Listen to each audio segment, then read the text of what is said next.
Good morning, y'all. And I can't believe it's been 2 weeks, but it has. This video is gonna be short, sweet, to the point. Why I won't vote for Trump again. 1. Jobs, jobs, jobs. This was a promise that Trump made, and he's yet to keep. As a matter of fact, that Huawei, Huawei company out of China has actually pulled jobs out of the technology sector in California. These people in California are barely keeping a roof over their heads. And now, with these contracts being canceled, it's going to make things, a bad situation, even worse. That's the thing. Trump knows how to create full-time employment. He knows how. He knows the importance. But he's a stereotypical globalist, not a nationalist, a globalist. And let's just be frank about this. He's a narcissist. He really couldn't care less about anybody but himself. Now, also, Del Monte is going to be closing down a couple of plants. That has more to do with the floods and the, shall we say, lack of abundant sources for them to fill jars with, cans, whatever. Anyway, the price of aluminum is going up.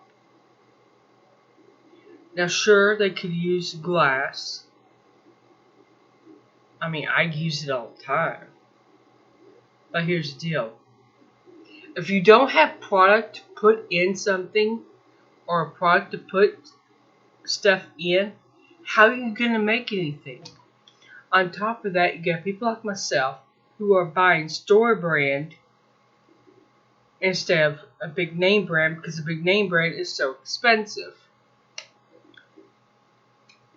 So, I came across an article that Del Monte is closing a couple plants out in Wisconsin, and there's one in West Virginia they're considering closing. This is going to put these people laid off in the unemployment line for a while. Also, we have yet another store in a mall here in Monroe, Michigan that's getting ready to close. A little hobby store. Yeah, we'll get Hobby Lobby, but we also need a small independent craft store. Every town needs small family-owned stores. Or else these big box stores just kill us in prices. Now, as far as the wall goes, I couldn't care less about the wall. As a matter of fact, I don't want it. I do not want the wall. It's going to be Berlin Wall 2.0. Now, less military intervention was another promise he ran on that got me to vote for. Well, we haven't seen less of it. As a matter of fact, we've seen an increase.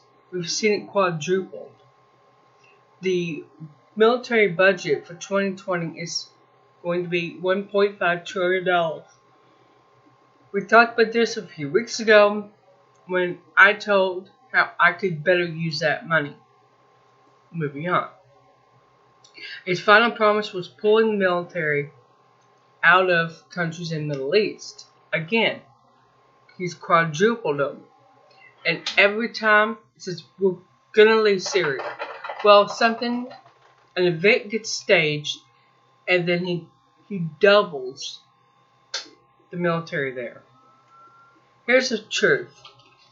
Whether we like it or not, as long as there is a poppy plant in Afghanistan, our military is going to be there. It's going to be there to guard the heroin industry. Because heroin is an industry. They won't acknowledge it as an official industry, but the poppy plant produces the opium needed to produce the opioids that the pharmaceutical companies are pushing, and then the heroin trade, which is the black market opium, has also got to have its supply. So as long as there's an opium plant to be grown in Afghanistan, our military is going to be staying guard of it. So if these rat bastards and these big pharma companies don't lose their money, I personally would like nothing more than to see every opium field burned to the ground. Let them grow tomatoes or something like that. Anyway, over the last couple weeks, Israel attacked Lebanon. And in the last 24 hours, actually 72 hours, Lebanon has pushed it back. I'm glad to see this. Of course, it's going to be disrespectful to Israel. Who gives a damn? Israel's running around, starting fights, starting battles, and Trump's running to the rescue. Trump has sold you out, whether you like it or not. He has sold people out. He is so busy making Israel great that America is going right down the tubes, even on his watch. I am seriously considering voting for, if I vote at all at this point, Bernie Sanders. I know, he's a Democrat socialist. We have been brainwashed since the 50s to cringe at socialism, to cringe at communism.